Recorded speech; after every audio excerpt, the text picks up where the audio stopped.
Van terminando de recoger la ofrenda. Muy bien. Los demás van buscando Gálatas capítulo 1, donde vamos a leer unos versículos ahí. Voy a comenzar una serie de sermones expositivos y sistemáticos sobre esta epístola. Expositivo quiere decir que voy a ir exponiendo los hechos y las ideas que están en el mismo texto y las vamos a ir meditando. Sistemático ya saben lo que quieren decir. Comenzamos en el capítulo 1, verso 1 y de ahí vamos en adelante. Amén. Por tanto, vamos a abrir Gálatas capítulo 1 y vamos a comenzar capítulo 1, verso 1.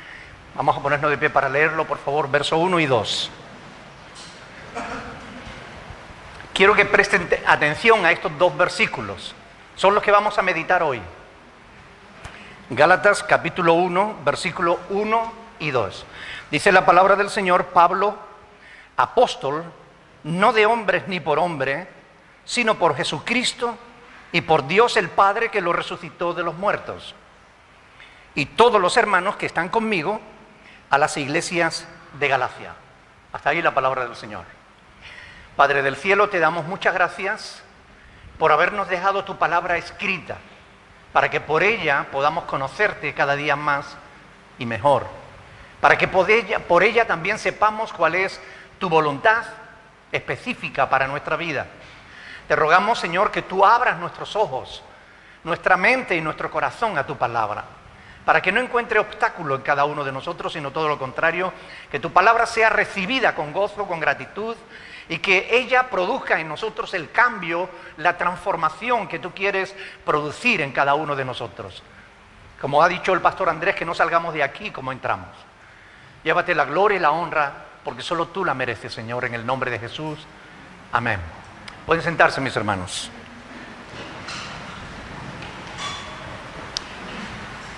Este sistema de exposición bíblica, que cada vez se usa menos, es justamente el mejor para conocer realmente lo que la palabra de Dios dice, para que podamos mantener un conocimiento amplio de las Sagradas Escrituras, sin cambiar el sentido de lo que dice. Por eso actualmente hay mucha gente que no conoce bien la palabra de Dios, porque se ha dejado de predicar de manera expositiva. Cada uno coge un pasaje, lo interpreta a su manera y ya está. Y no, mire, la palabra dice lo que dice. Y nosotros tenemos que aprender a saber qué es lo que realmente dice la Escritura. No lo que yo quiero que diga, o lo que a mí me parece que diga, sino qué dice realmente. ¿Qué fue lo que el escritor quiso escribir?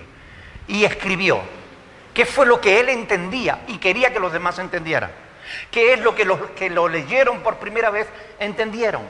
Eso es lo que nosotros también tenemos que entender. Y por eso es importante este sistema. Y hoy apenas vamos a meditar en estos dos primeros versículos. Y muchos, es posible que al leerlos no vean mucha cosa, ¿no? Pero aquí hay un mensaje de Dios para nuestras vidas. Y yo les voy a enseñar cómo exprimir las Escrituras para poder sacar jugo de ella, ¿no?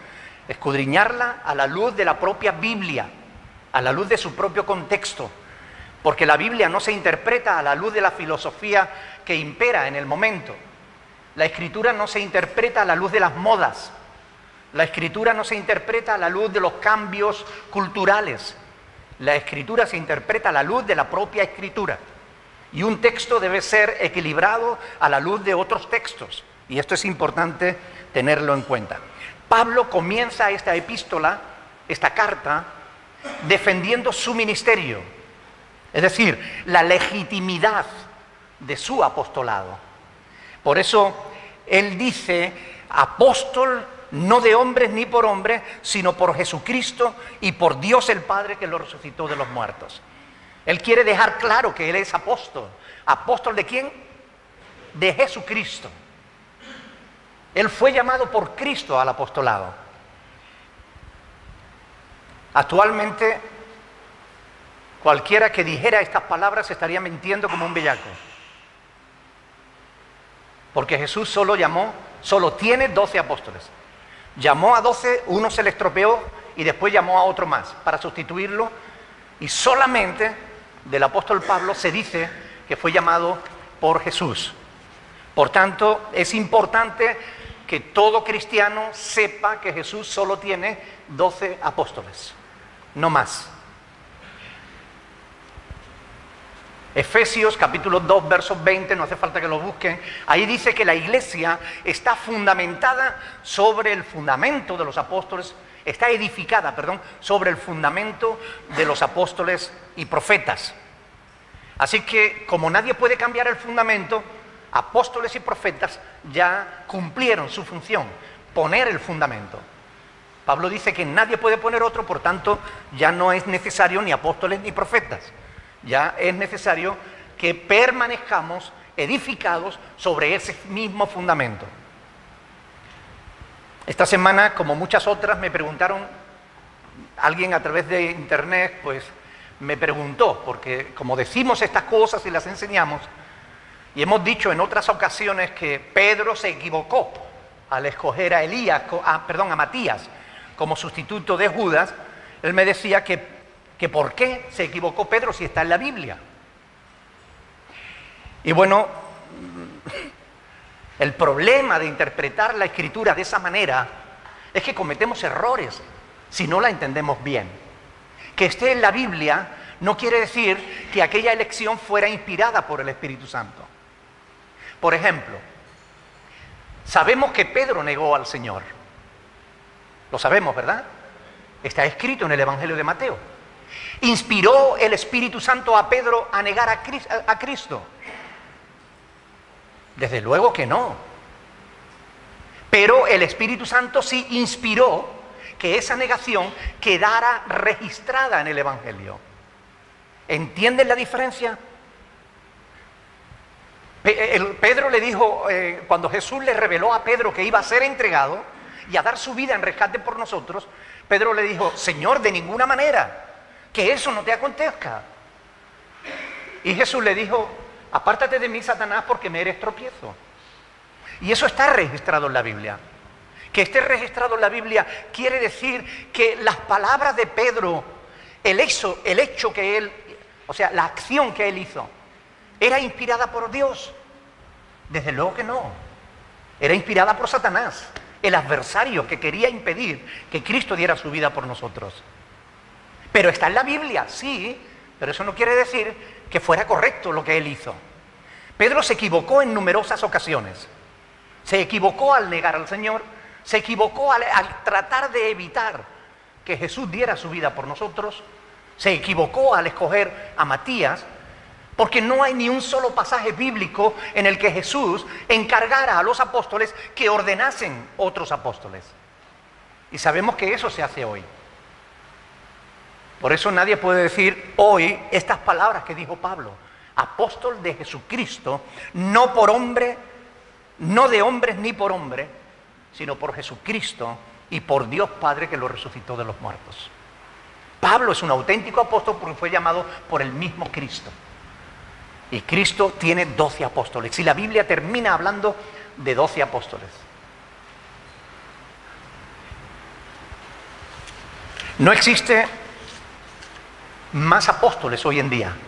Los que se hacen llamar apóstoles, o una de dos, o son unos completos ignorantes de las Escrituras, o son unos falsos apóstoles.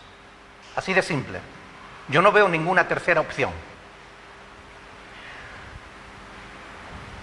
El mismo Lucas registra que Pablo fue llamado por Cristo al apostolado.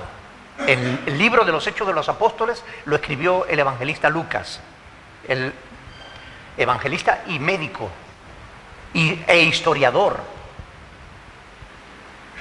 Lucas escribió cómo Jesús llamó a Pablo cuando iba camino a Damasco. Todos conocemos la historia.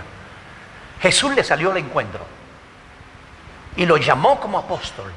Por eso Pablo puede decir, yo soy apóstol de Jesucristo. Pero todo el que hoy se hace llamar apóstol de Jesucristo miente. Aquí podemos apreciar dos cosas importantes. En primer lugar, que él pone a Dios por testigo de su ministerio. Y en segundo lugar, vemos cómo Pablo aprovecha cualquier oportunidad para testificar de la resurrección de Cristo.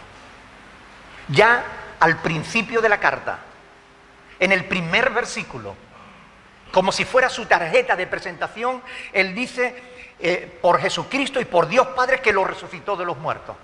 Ya ahí está diciendo, esta es mi fe. Yo creo que Jesús resucitó de los muertos. La pregunta que nos tenemos que hacer nosotros hoy es, ¿y nosotros creemos en la resurrección de los muertos? ¿Creemos que Cristo resucitó? Porque si no creemos que Cristo resucitó, no somos verdaderos cristianos.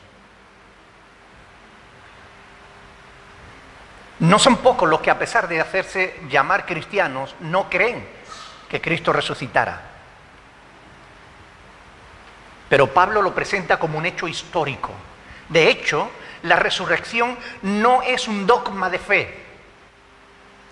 Un dogma de fe es aquello que hay que creer porque sí. Aquello que, aunque no sea razonable, tienes que creerlo. La resurrección no es un dogma de fe. La resurrección es verdad. Porque muchísimas personas fueron testigos de la resurrección de Cristo. Y publicaron, aún a riesgo de sus propias vidas, que Jesús había resucitado de entre los muertos. Y no solo los creyentes predicaron de la resurrección de Cristo. Aún aquellos que no creían en Él dan testimonio de que la resurrección de Cristo es una realidad. Cualquier persona que seriamente se proponga estudiar, investigar profundamente la resurrección de Cristo, no tiene más remedio que llegar a la conclusión de que es verdad. Por todas las evidencias históricas que aparecen, no solo en la Biblia, sino en otros documentos que se habla de la resurrección de Cristo. Científicos han estudiado la resurrección de Cristo y al final han caído de rodillas aceptando a Jesús como su Señor y como su Salvador personal. Porque hay evidencias que demuestran que Jesús resucitó. Y porque Él resucitó, nosotros tenemos esperanza de que un día también nosotros resucitaremos. Pero estas doctrinas, que son doctrinas fundamentales de la fe cristiana, ya no se predican, o se predican cada día menos. Ahora lo que se predica es cómo ser rico, cómo ser mejor que los demás, cómo sentirte bien, cómo ser feliz. Pero las doctrinas bíblicas fundamentales se están dejando de predicar. Es que son aburridas. Es que no es tan emocionante como cuando te dicen que tú eres un campeón.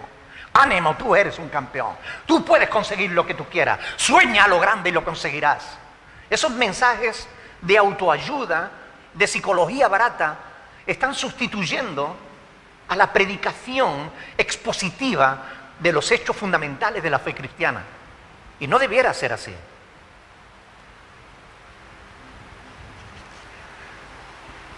El otro día, viendo la televisión, un programa sobre el tema de Cataluña, que es de lo que se está hablando ahora en toda España, decía un comentarista que la religión es lo opuesto a la razón.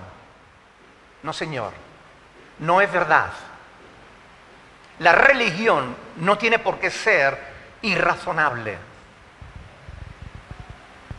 Yo puedo razonar mi fe, puedo investigarla, puedo escudriñarla. De hecho, llevo muchísimo tiempo, muchísimos años, escudriñando mi fe, porque yo no me quiero engañar a mí mismo. Yo quiero saber la verdad. Y porque quiero saber la verdad, estudio, escudriño, investigo, profundizo. Hay quien niega la fe sin haberla estudiado, sin saber nada de ella. No me hables de religión, eso es un rollo. No me hables de la Biblia, eso es un mito. Pero vamos a ver, ¿tú has estudiado alguna vez la Biblia? No, a mí esas cosas no me gustan, entonces ¿cómo sabes que es un mito? No tiene sentido que rechaces algo que desconoces. Conmigo se meten muchas veces cuando me ofrecen alguna comida y yo digo, no, porque no me entra por los ojos. Pero pruébala. Si no la pruebas no sabes si te gusta o no. A veces rechazamos la verdad sin conocerla. Es necesario que la Iglesia recupere los principios fundamentales de la fe cristiana. Es fundamental recuperar eso. ¿Saben por qué? Porque son estas doctrinas básicas las que nos dan la fuerza necesaria para enfrentar después las circunstancias de la vida. Todos estos que están en iglesias donde solo le predican lo que quieren oír, cuando las circunstancias se le tuercen, cuando vienen los problemas, ya sean económicos, de enfermedad, de salud, de lo que sea, se vienen abajo y su fe no les sirvió de nada. Pero una doctrina como la resurrección de Cristo nos da la fuerza necesaria para enfrentar cualquier tipo de circunstancia. ¿Por qué? Porque sabemos que ¿qué es lo peor que nos puede pasar? ¿Que perdamos la vida? Si perdemos esta vida, pasamos a la vida eterna. En varias ocasiones yo lo he dicho, que por mi condición de pastor yo he tenido que estar al pie de la cama de algunos moribundos y he visto la enorme diferencia que hay de enfrentar la muerte sin esperanza, sin fe, a enfrentarla con fe y con esperanza. Hay una enorme diferencia. Las personas que no tienen fe, las personas que han vivido sin tener en cuenta a Dios en sus vidas, los que no tienen esperanza, mueren sufriendo terriblemente, con miedo, con un pánico horrible. Los he visto gritar de pánico, gritar diciendo, no me quiero morir, aferrándose a la cama como si la cama le pudiera evitar que la muerte se lo llevara.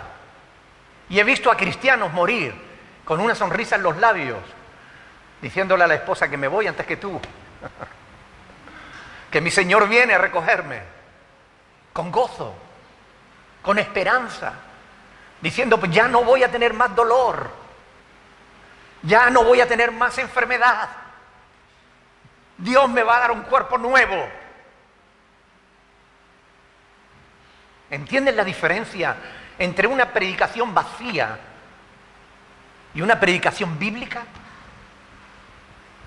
Necesitamos la palabra de Dios, no la palabra humana. La palabra humana te puede hacer sentir bien durante un tiempo, pero en el momento en que de verdad necesitas ayuda, la palabra humana no te sirve de nada. Son palabras que el viento se lleva, pero la palabra de Dios permanece para siempre. Así está escrito, el cielo y la tierra pasarán, pero mis palabras, dice el Señor, no pasarán, permanecerán. La gente quiere buscar la paz y la felicidad, y la busca donde no la puede encontrar. La paz y la felicidad se encuentran en Dios, en una verdadera relación con nuestro Creador, porque Él realmente nos hizo para Él, para que fuésemos felices con Él. Y lejos de Él no podemos ser felices. Esa es la verdad. Los cristianos, cuando atravesamos momentos de dificultad, porque los atravesamos, no vamos a predicar un evangelio falso de decir, conviértete a Cristo y no tendrás problemas. Eso es mentira. Los cristianos pasamos problemas y sufrimos enfermedades y tenemos que enfrentar muerte y dolor. Pero cuando las enfrentamos, conociendo las doctrinas fundamentales de la fe cristiana, lo hacemos con entereza, lo hacemos con gozo en medio de la turbación, lo hacemos con paz en medio de las tormentas, lo hacemos con alegría en nuestro corazón, sabiendo en quién hemos creído. Por eso es importante las doctrinas fundamentales de la fe cristiana.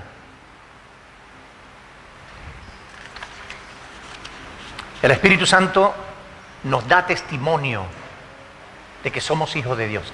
Quiero que lean conmigo este pasaje en Romanos capítulo 8, versículos del 14 al 18. Romanos 8 del 14 al 18.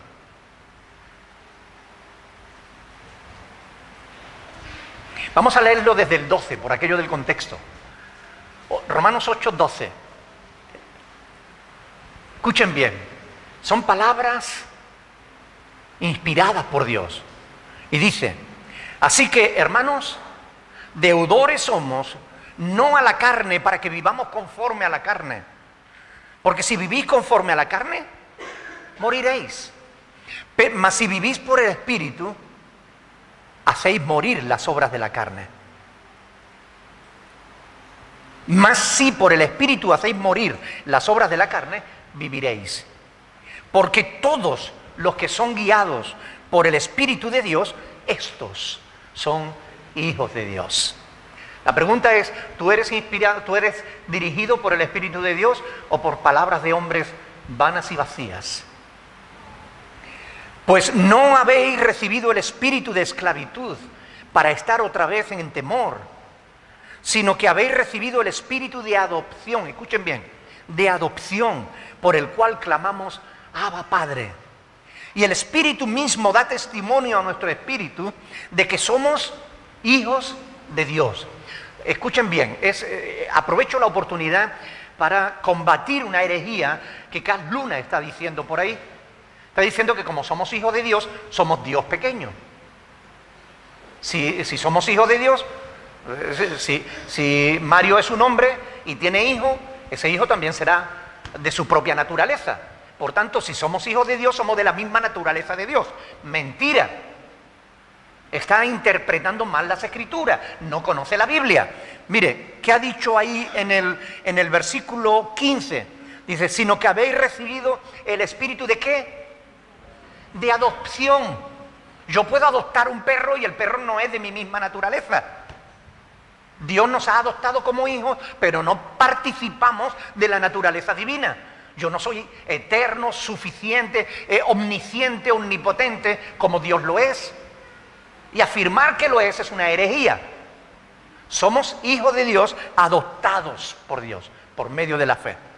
Y el Espíritu mismo da testimonio a nuestro espíritu de que somos hijos de Dios. Y si hijos, también herederos. Herederos de Dios y coherederos con Cristo, si es que padecemos juntamente con Él, para que juntamente con Él seamos glorificados. Pues tengo por cierto, o sea, por seguro, que las aflicciones del tiempo presente no son comparables con la gloria venidera que en nosotros ha de manifestarse.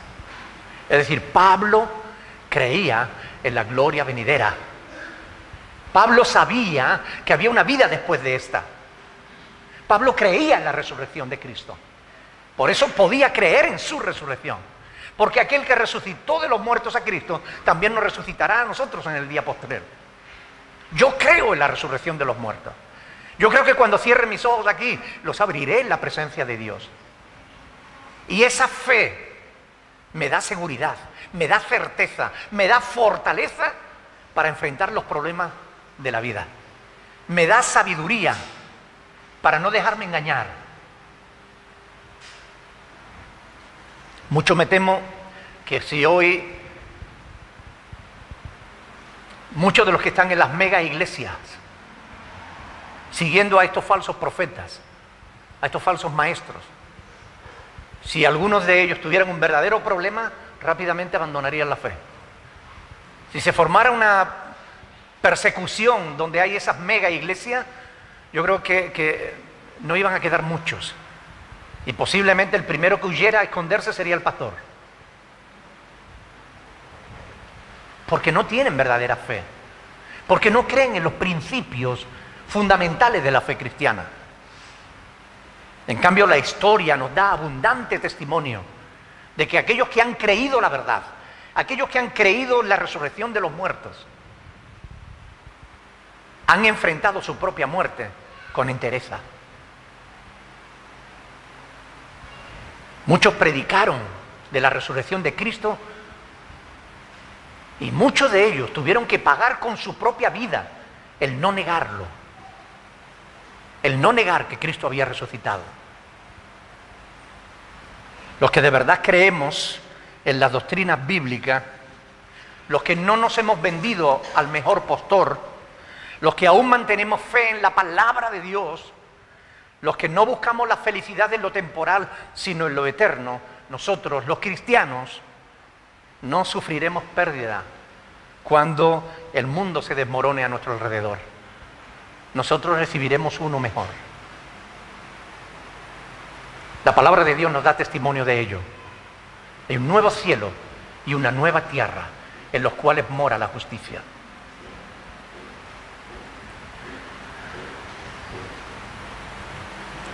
Este pasaje habla también de la comunión con los hermanos, porque Pablo, al presentar su carta a los Gálatas, les dice: y todos los hermanos que están conmigo, a las iglesias de Galacia, todos los hermanos que están conmigo, a los otros hermanos. Pablo no estaba solo, tenía hermanos con los que compartía su fe, que le ayudaban en su ministerio. Escribiendo a Timoteo en una ocasión, él dijo que lo habían abandonado, pero aún así tenía a Timoteo a quien podía escribirle. Pablo siempre tenía hermanos con los que mantenía relación, siempre.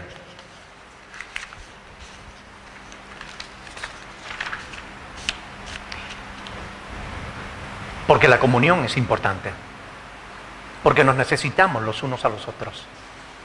¿Cómo podemos edificarnos mutuamente si no estamos juntos? Y más que juntos, unidos. Es un verdadero drama el que muchos hermanos nuestros en la fe, repartidos por todo el mundo, no encuentren a otros hermanos que crean lo mismo que ellos. Encuentran a muchas iglesias, pero son iglesias donde entran y se encuentran con que lo que están enseñando no tiene nada que ver con la palabra de Dios. Y se tienen que salir defraudados. Porque la comunión es entre hermanos en la fe. La comunión es importante, pero no podemos tener comunión con todo el mundo. Porque ¿qué comunión tiene la luz con las tinieblas? Segunda de Corintios 6 lo deja bien claro, del 14 al 18, cuando dice: salid de ahí, pueblo mío. La comunión, la unidad de la iglesia no puede ser a costa de la verdad. Nos necesitamos, tenemos que procurar la comunión los unos con los otros, pero la comunión en base a las Escrituras, no la comunión en base a acuerdos humanos. El ecumenismo no es la voluntad de Dios. Juntar a unos que son idólatras con otros que no lo somos no es la voluntad de Dios. ¿Cómo puede un mismo grifo echar agua dulce y amarga al mismo tiempo? No puede. ¿Cómo podría la gente entender la verdad si estamos juntos con quienes no la predican y enseñan mentiras? Necesitamos la comunión. Por eso tenemos que hacer lo posible por estar lo más cerca posible los unos de los otros, pero con aquellos que de verdad aman a Dios, con aquellos que de verdad tienen la Escritura como base de su fe, no con cualquiera que diga que yo soy cristiano, porque estoy seguro que si salimos a las calles y hacemos una encuesta, la mayoría dirá que son cristianos, pero lo son.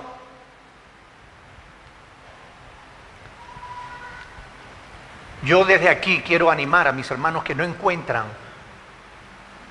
iglesias de sana doctrina donde congregarse, a que no se den por vencidos, a que sigan buscando. Pero si no la encuentran, yo quiero invitarles a que prediquen del Evangelio, a que hablen con otros de las cosas del Señor, a que compartan con los demás, con sus compañeros de trabajo, con sus vecinos, con sus amigos, con sus familiares, que les cuenten las grandes cosas que Dios ha hecho en sus vidas.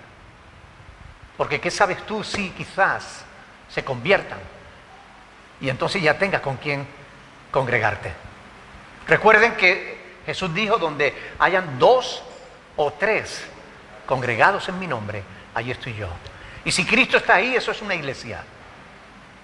No te preocupes por decir, bueno, es que yo no soy pastor, es que yo no sé qué es lo que tengo que enseñar.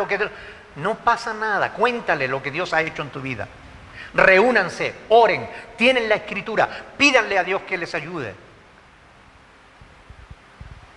Nuestros hermanos, hay muchos grupos que utilizan nuestros vídeos para edificarse mutuamente. Y recibimos muchas cartas de hermanos que lo dicen. Hermanos, sus vídeos es la única iglesia que tenemos.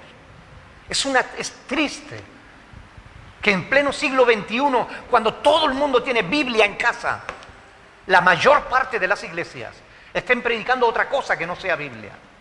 Es triste, pero es la realidad que nos ha tocado vivir.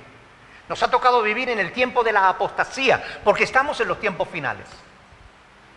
La mayoría de la gente hoy en día no cree la verdad, prefiere creer la mentira. Siguen a los hombres en vez de seguir a Cristo. Buscan lo pomposo, la iglesia más grande, la iglesia más bonita, en vez de buscar la iglesia que esté más apegada a las Escrituras.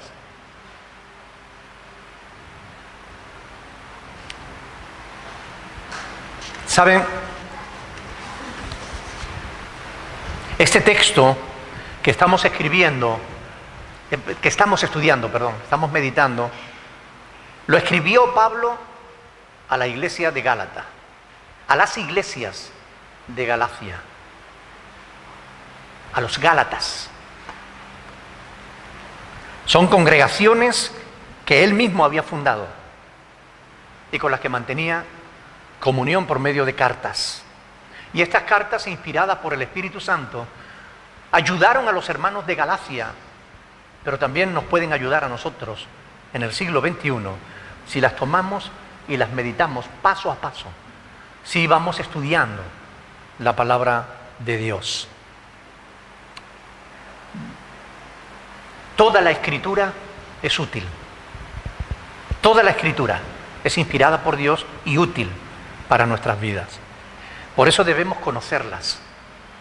Y miren, 2 versículos apenas. Y en estos 2 versículos nosotros podemos, conociendo el resto de la palabra de Dios, podemos exprimirlo y sacarle jugo. Pablo era un verdadero apóstol de Jesucristo. Ya no hay más. Pablo creía en la resurrección de Cristo. Yo también. Y espero que tú también lo creas. Yo creo en la comunión con los hermanos, pero no a costa de la verdad. La unidad tiene que ser en base a la verdad, no a costa de la verdad. Conocer la Escritura nos ayuda. Es importante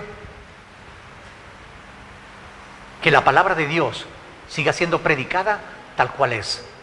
Por eso yo quiero aprovechar esta oportunidad para exhortar a los predicadores, aquellos que predican la palabra de Dios, que dejen de predicar mensajes vacíos, que prediquen la verdad, que prediquen los principios fundamentales de la fe cristiana, que dejen de tratar de agradar a los hombres, que traten de agradar a Dios. Porque el mensaje de autoayuda no transforma vidas, no salva a nadie. Te puede hacer sentir bien por un tiempo, pero después te deja abandonado en la condenación eterna. Mientras que la palabra de Dios te salva. Quizás no sea políticamente correcta en el siglo XXI, en el que se están promulgando leyes contrarias a la voluntad de Dios. Quizás no sea políticamente correcto decir que un aborto es un asesinato y que Dios dice no matarás, pero es la verdad. Y la mentira, aunque te haga sentir bien, es mentira. Y la verdad te puede salvar. Por eso yo invito a todos los predicadores, por favor, déjense de tonterías. Un día van a tener que dar cuenta delante de Dios. Prediquen la verdad. Y a todos mis hermanos, a cada uno de ustedes, hermanos, cuando hablen del Señor, cuando hablen a otros de vuestra fe, no le hablen de la iglesia. Háblenle de Cristo. No le hablen háblenle de la verdad. Prediquen el Evangelio. Díganle a la gente que si no creen en Cristo se van a ir al infierno, porque esa es la verdad. Habrá gente que no le guste oírlo. No importa, si no le gusta, deja de hablarle. Sacude tu sandalia y sigue y predícale a otro. Pero es lo que tenemos que decirle a la gente, que están perdidos sin Dios, que están perdidos sin Cristo. Y solamente en la medida en la que nosotros estemos bien alimentados con la palabra de verdad, conociendo los principios fundamentales de la fe cristiana, solamente en ese sentido, nosotros estaremos preparados para presentar defensa de la fe y de la esperanza que hay en nosotros. Es verdad que el Evangelio a veces ofende.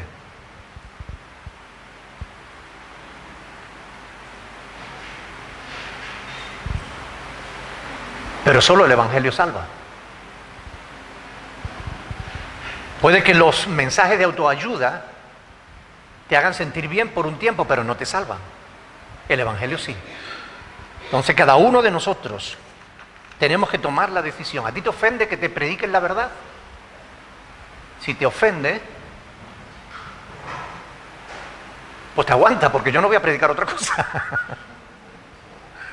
Me da igual que te ofenda. Yo no lo hago para ofenderte, pero si te ofende la verdad, peor para ti. Pero yo tengo que predicar la verdad.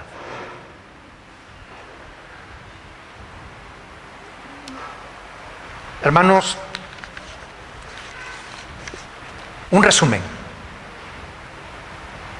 Es importante escudriñar las Escrituras. Y escudriñarlas bien, detenerse, pararse, pensar, hacerle preguntas al texto. Es importante entender que hoy no existen apóstoles ni profetas. Es importante creer en la resurrección de Cristo, porque es la piedra angular de la fe cristiana. Nadie sino Cristo dijo que si lo mataban al tercer día iba a resucitar. Y resucitó. La Biblia habla de todos aquellos que lo vieron vivo, después de haberlo visto morir en la cruz. Después de haberlo visto enterrar. Lo vieron después vivo. Y estuvieron con Él. Y hablaron con Él. Y comieron con Él. Pablo habla de que en cierta ocasión más de 500 personas a la vez estuvieron con el Cristo resucitado. ¿Cómo iban esa gente a negar la resurrección de Cristo si lo habían visto con sus propios ojos?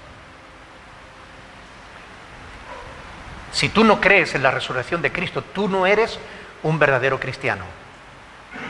Porque la fe cristiana es que un día resucitaremos como Dios resucitó a Jesús.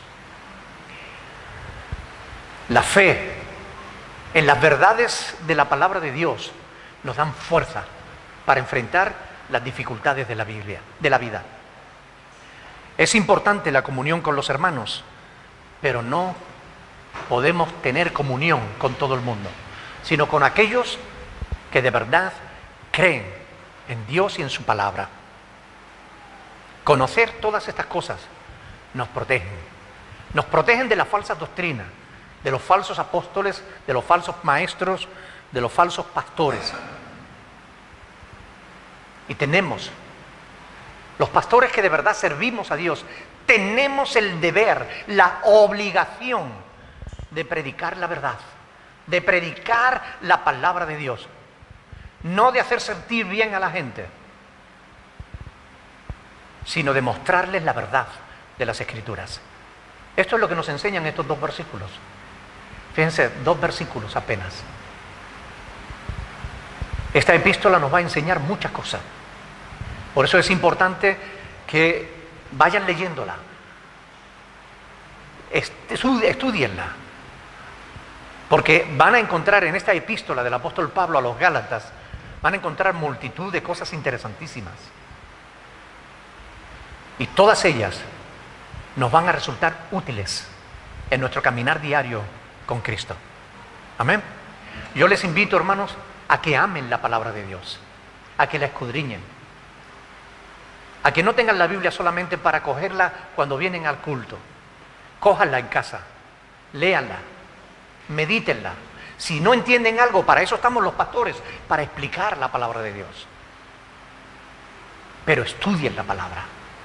Vamos a ponernos de pie y vamos a dar gracias al Señor, porque Él nos ha dejado esta palabra para que la meditemos.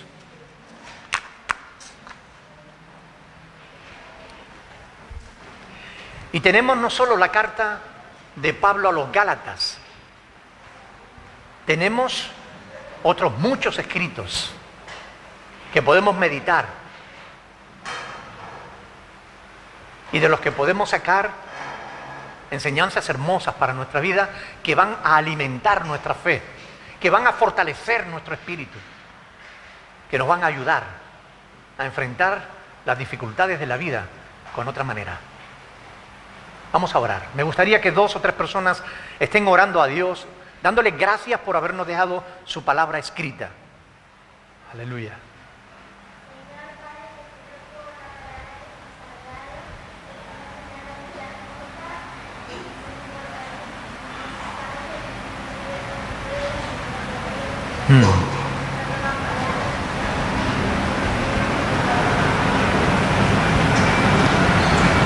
Bendito sea tu nombre, Señor.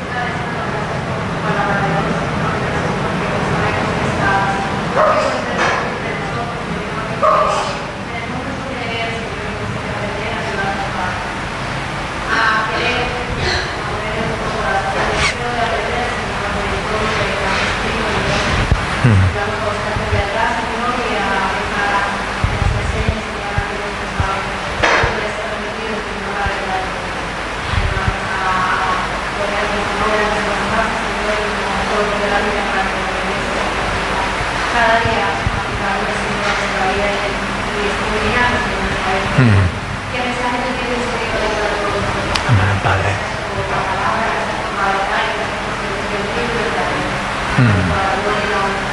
Amén. Amén. Gracias, Padre, porque tu palabra es verdad, Señor. Porque tu palabra nos inspira y nos transforma, Señor. Nos cambia cada día, Señor. Ayúdanos, Señor, a estar cada día más aferrados a ti, a tu palabra, Señor. Sí, Señor. Amarla, quererla y a seguirla escudriñando, Señor. Gracias por poder estar aquí en esta iglesia, Señor, tu iglesia, Señor, que predica la verdad. Gracias, Padre, por habernos traído aquí, Señor. Gracias te damos, Señor, porque sabemos que no estamos solos, que tú estás con nosotros cada día, Señor, y podemos contar contigo, Señor. Gracias, Señor. Padre del cielo, te doy gracias, Señor. Amén. Amén. En verdad, Señor, te agradecemos que tú seas tan bueno con nosotros, Señor. Gracias por tu Espíritu Santo que inspiró a aquellos hombres que escribieron, Señor. Gracias por ayudarnos a entender tu palabra. Padre, ayúdanos no solo a conocerla, ayúdanos a ponerla por obra. Ayúdanos a que cada día en nuestro caminar diario nosotros podamos acordarnos de ti, de tus cosas y hacer tu voluntad por encima de la nuestra propia, para que tu nombre que está sobre nuestras vidas sea glorificado. Llévate la gloria y la honra ahora y siempre en el nombre de Jesús. Amén. Amén. Pueden sentarse, mis hermanos.